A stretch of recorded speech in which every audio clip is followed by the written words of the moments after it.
اے بیٹے میں تیرے پاس آنا چاہتی ہوں، اللہ سے دعا کر کہ میں تیرے پاس پہنچ جاؤں تو آگ کی تپش مجھے تکلیف نہ دے۔ ابراہیم علیہ السلام نے فرمایا ہاں میں دعا کرتا ہوں، تو وہ آپ کی طرف آئیں اور آگ نے ان پر کوئی اثر نہ کیا۔ آپ کے پاس پہنچ کر گلے لگایا اور آپ کو بوسہ دیا اور اس کے بعد واپس چلی گئیں۔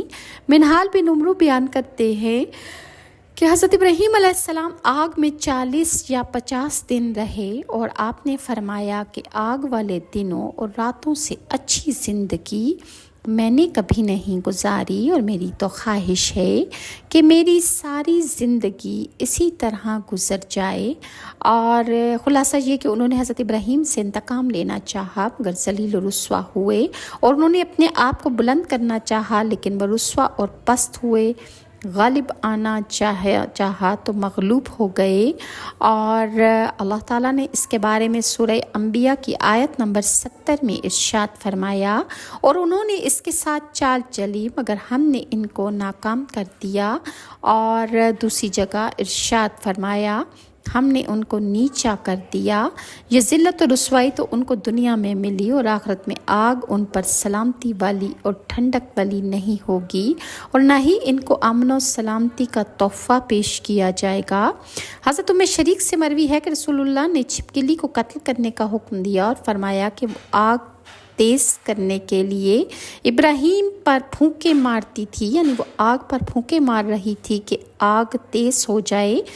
اسی طرح حضرت عائشہ ام المومنین سے روایت ہے کہ رسول اللہ نے فرمایا کہ چھپکلی کو قتل کر ڈالو، کیونکہ وہ ابراہیم علیہ السلام پر جلائی ہوئی آگ پر پھونکے مارتی تھی، اور حضرت عائشہ جب اسے دیکھتی تھیں تو اسے مار ڈالا کرتی تھیں۔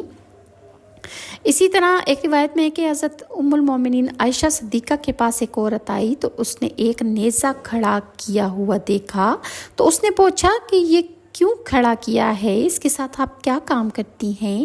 تو حضرت عائشہ نے جواب دیا کہ میں اس سے چھپکلیاں مارتی ہوں، کیونکہ حضرت ابراہیم علیہ السلام کو آگ میں جب ڈالا گیا تو زمین کے تمام جانور اس آگ کو اپنی حسب کوشش بجھانے کی کوشش میں تھے، لیکن چھپکلی اس کو آگ کو تیز کرنے کے لیے پھونکے مار رہی تھی۔ اس حدیث کو ابن ماجہ اور ابن ابی شیبہ نے بھی روایت کیا ہے۔ اور اسی طرح سمامہ بن مغیرہ بیان کرتی ہیں کہ میں حضرت عائشہ کے پاس حاضر ہوئی تو میں نے آپ کے گھر میں ایک نیزہ رکھا ہوا دیکھا۔ میں نے عرض کیا کہ اے ام المومنین آپ اس کے ساتھ کیا کام کرتی ہیں؟ تو انہوں نے فرمایا کہ یہ چھپکلیوں کے لیے ہے، میں اس کے ساتھ چھپکلیوں کو مارتی ہوں۔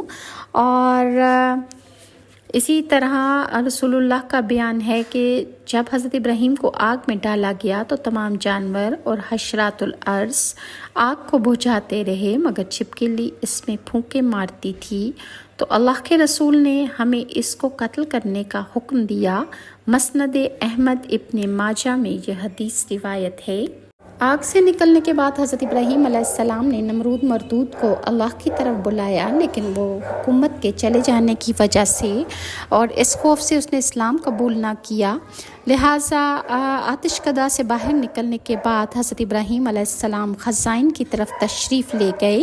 وہاں پر ایک شہزادی تھی کہ جس کا یہ کہنا تھا کہ وہ اپنی پسند کی شادی کرے گی، لہٰذا لوگ روز تیار ہو کر جاتے لیکن وہ شہزادی کسی کو نہ پسند کرتی۔ حضرت ابراہیم علیہ السلام نے جب یہ بات سنی تو آپ بھی ایک میدان میں جا کر ایک کونے میں چھپ کر بیٹھ گئے۔ وہ شہزادی نقاب کیے ہوئے باہر آئی اور وہ سیدھی حضرت ابراہیم علیہ السلام کے پاس جا کر کھڑی ہو گئی اور اس نے حضرت ابراہیم علیہ السلام کو پسند کر لیا۔ اس کی وجہ یہ تھی کہ ایک نور حضرت ابراہیم کی پیشانی پر چمکتا تھا اور وہ نور حضرت محمد صلی اللہ علیہ وآلہ وسلم کا نور تھا۔ وہ شہزادی حضرت ابراہیم کو دیکھ کر ان کے حسن و جمال پر عاشق اور فدا ہو گئی۔ حضرت ابراہیم کی گود میں اس نے اپنا ایک تہرنج زری ڈال دیا اور خود درخت پر جا بیٹھی۔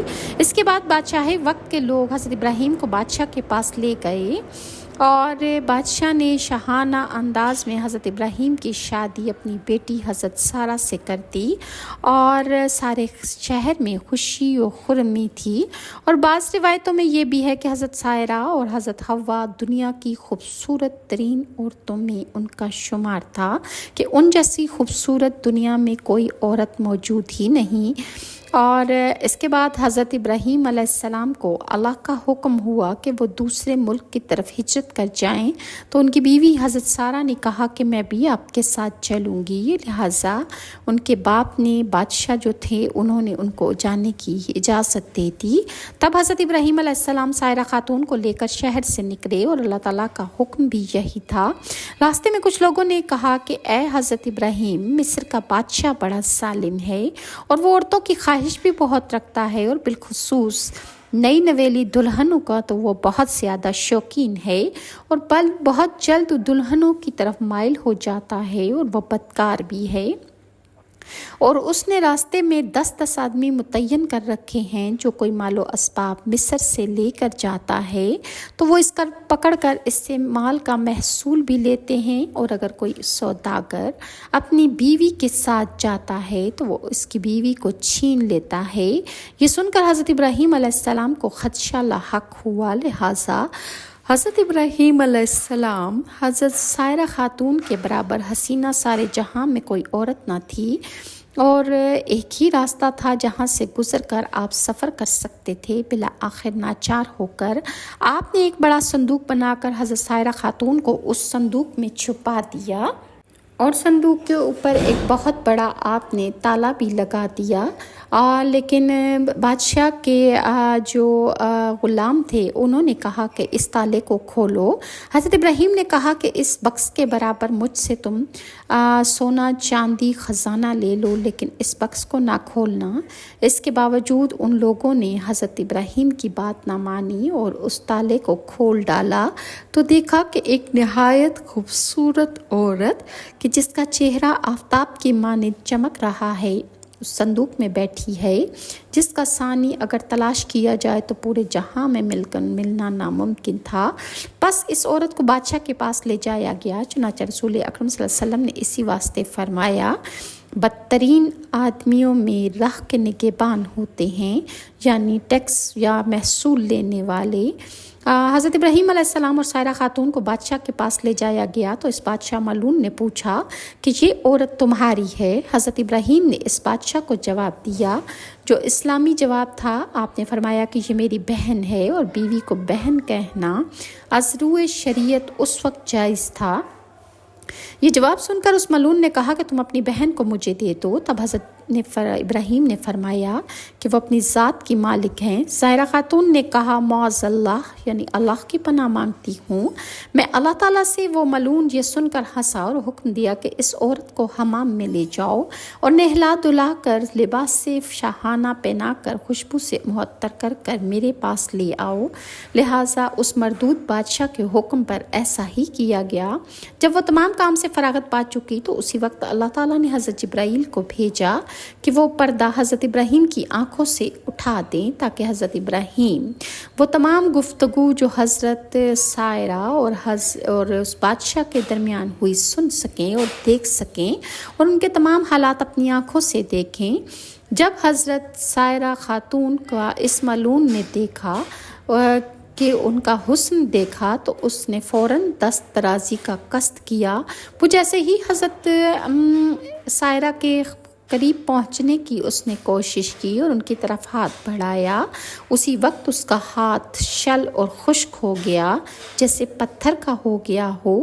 پھر اس نے چاہا کہ بے ادبی کر لے، تب اللہ تعالیٰ کے حکم سے وہ اپنے گھٹنوں تک زمین میں دھنس گیا۔ جب اس کا کوئی بس نہ چل سکا تو فوراً کہنے لگا یہ عورت تو جادوگر ہے۔ حضرت سائرہ خاتون نے اس ملعون بادشاہ سے کہا کہ اے بدبخت، میں جادوگر نہیں ہوں، لیکن میرا خاوند اللہ تعالیٰ کا دوست ہے، سب کی نگہبانی کرنے والا ہے، اور اللہ میری حفاظت کر رہا ہے، اور میرا خاوند خداوند کریم کی درگاہ میں دعا کرتا ہے تاکہ تو مجھے بے عزت نہ کر سکے۔ یہ سن کر اس بادشاہ نے توبہ کی اور فی الفور ہاتھ اس کا ٹھیک ہو گیا اور زمین نے بھی اسے چھوڑ دیا۔ تب دوسری مرتبہ سائرہ خاتون کی طرف اس نے دوبارہ نگاہ بد ڈالی تو اسی وقت وہ اندھا ہو گیا۔ تب اس مردود بادشاہ نے کہا کہ اے بی بی معصوم، میرے حال پر دعا کرو اور میں اس کام سے ہمیشہ کے لیے توبہ کرتا ہوں۔ آپ نے اللہ تعالیٰ سے دعا کی تو اس کے حکم سے اللہ کے حکم سے اس مردود کی آنکھیں ٹھیک ہو گئیں۔ پھر جب حالات ٹھیک ہو گئے تو اس مردود بادشاہ پر شیطانی غلبہ پھر چھا گیا اور اس نے وعدہ توڑ کر دوبارہ عہد شکنی کر کے حضرت سائرہ خاتون کی طرف اپنا ہاتھ بڑھایا تو اسی وقت اس کا ہاتھ خشک اور شل ہو گیا، اس کی آنکھیں جاتی رہیں، یعنی وہ اندھا ہو گیا۔ پھر کہنے لگا کہ اے پاک بی بی میرے واسطے دعا کیجئے۔ حضرت سائرہ خاتون بولیں کہ اے بدبخت، یہ دعا میری نہیں بلکہ میرے شوہر کی دعائیں میرے ساتھ ہیں، ان کی دعا ہے اور وہ اللہ تعالیٰ کے دوست ہیں، اگر وہ چاہیں تو تجھے معاف کر دیں اور اگر وہ نہ چاہیں تو تیری یہی حالت رہے گی۔ تب اس نے کہا کہ حضرت ابراہیم کو یہاں بلا کر لاؤ۔ پھر اس کے کہنے پر حضرت ابراہیم کو وہاں بلایا گیا۔ حضرت ابراہیم تشریف لے گئے۔ وہ بادشاہ بولا کہ اے ابراہیم مجھے معاف کر دیجئے، میں نے آپ پر بڑا ظلم کیا ہے اور میں توبۃ النصوح کرتا ہوں۔ حضرت ابراہیم نے اس بادشاہ سے کہا کہ یہ میرے حکم سے نہیں ہے، یہ تو میرے اللہ کے حکم سے ہوتا ہے جو تمام جہانوں کا مالک ہے۔ دیکھو اللہ کی مرضی کیا ہوتی ہے، اسی کے مطابق جو ہوگا وہ ہو کر رہے گا۔ اسی وقت جبرائیل علیہ السلام نے آ کر فرمایا، اے ابراہیم خلیل اللہ تعالیٰ تمہیں سلام کہتا ہے اور فرماتا ہے کہ جب تک یہ تمام ملک اور خزانہ تم کو نہ دے دے تم ہرگز اس سے راضی نہ ہونا۔ پھر حضرت ابراہیم نے اس بادشاہ سے یہ بات کہی کہ میرا اللہ ایسا فرماتا ہے۔ بادشاہ نے حضرت ابراہیم سے جب یہ باتیں سنی تو سنتے ہی اس نے اپنی تمام بادشاہت اور اپنا خزانہ حضرت ابراہیم کو دے دیا۔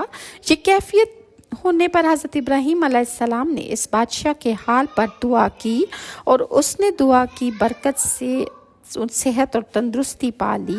روایت میں ہے کہ حضرت ابراہیم نے اس مملکت کے 2 حصے کر کے آدھا حصہ جو جانب کنعان کے تھا آپ نے رکھ لیا اور باقی حصہ جو بچا اس بادشاہ کو واپس کر دیا۔ اس بادشاہ کی ایک انتہائی خوبصورت حسین ترین بیٹی بھی تھی، لہٰذا اس نے اپنی بیٹی حضرت سائرہ خاتون کے پاس لا کر کہا کہ اے نیک بخت بی بی، میں نے تمہاری بے حرمتی کی کوشش کی اور میں نے تم کو دیکھ کر اندیشہ بد کیا، بس تمہارے معافی کے شکرانے میں یہ بی بی ہاجرہ کو میں تمہیں دیتا ہوں، اور جو گناہ تقصیریں یا بھول چوک مجھ سے ہوئی تم مجھے معاف کر دو۔ بس حضرت سائرہ خاتون اور بی بی ہاجرہ کو لے کر حضرت ابراہیم کنعان تشریف لے گئے۔ راستے میں حضرت سائرہ خاتون اپنے حال جو بادشاہ کے یہاں گزرا تھا وہ بیان کرنے لگیں تو حضرت ابراہیم نے فرمایا، اے سائرہ خاتون تم خاطر جمع رکھو، اب کچھ اندیشہ مت کرو، اللہ تعالیٰ اپنے فضل و کرم سے ہماری آنکھوں کے سامنے سے وہ غیب کا پردہ اٹھا دیا، جو باتیں تجھ پر گزری تھیں مجھ پر اللہ نے وہ تمام ظاہر کر دی اور میں دیکھ رہا تھا، اور جو تم کرتی تھی اور کہتی تھی سو وہ بھی میں دیکھتا اور برابر سنتا تھا۔